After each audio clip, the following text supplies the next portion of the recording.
Tidak perlu repot-repot. Ada yang bertanya, pendekar, mengapa selalu punya uang? Kapan ia kerja? Kapan ia punya waktu untuk kerja? Pendekar selalu menolong orang dengan cara bertarung atau menumpas kejahatan dengan menumpasnya, tidak dengan uang, tidak seperti zaman sekarang.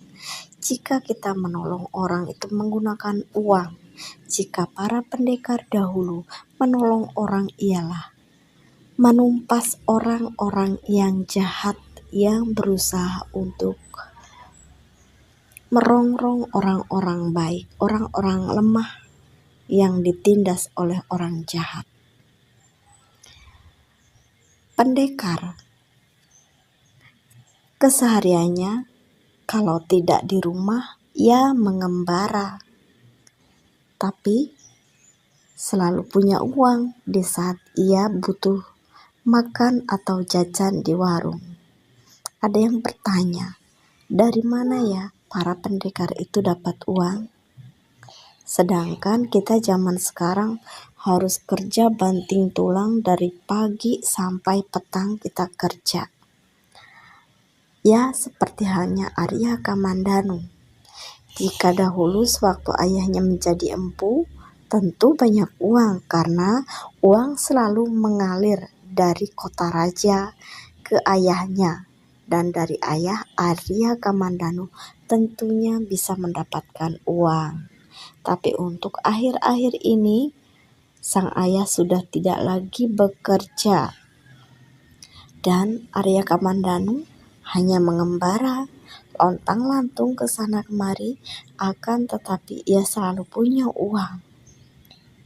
Kadang pada heran ya, yaitu hanya sekedar pertanyaan guyonan atau bercandaan.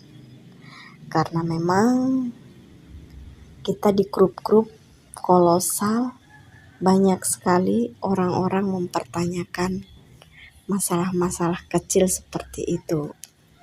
Karena kalau zaman sekarang ini, kalau nggak cari uang, ya nggak bisa makan. Membantu orang harus pakai uang kalau sekarang. Dengan makanan, dengan bantuan, beras, dan lain sebagainya.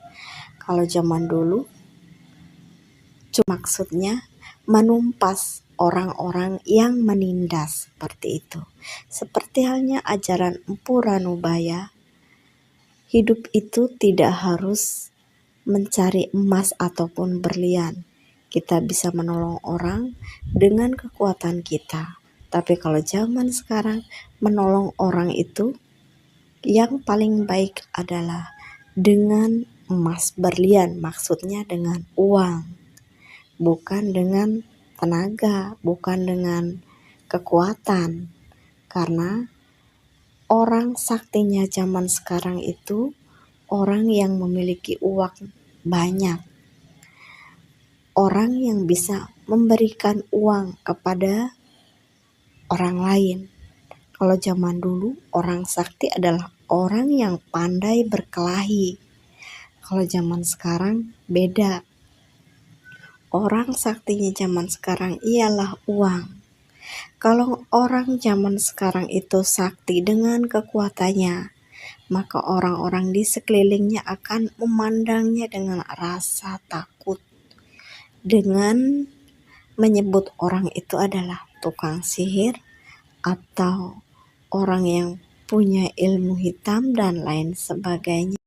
Kalau zaman dulu, orang sakti pintar bertarung itu diincar para gadis cantik. Kalau zaman sekarang, orang yang diincar gadis cantik adalah yang bersedan, bermersi, atau berpajero, dan lain sebagainya. Jadi, untuk orang sakti seperti Arya Kamandanu, untuk di zaman sekarang ini sudah tidak berlaku. Karena mungkin Arya Kamandanu ini nggak punya uang ya. terkecuali sewaktu dia menjadi Panglima Majapahit. Dia mungkin banyak uang, tapi kalau hanya menjadi pengembara, kemungkinan besar tidak punya uang, terkecuali mengembaranya adalah mencari uang, bukan hanya sekedar mencari pengalaman atau melihat-lihat suasana di tempat lain, seperti halnya orang zaman sekarang adalah traveling. Kalau traveling zaman sekarang itu ngabisin uang, bukan dapat uang.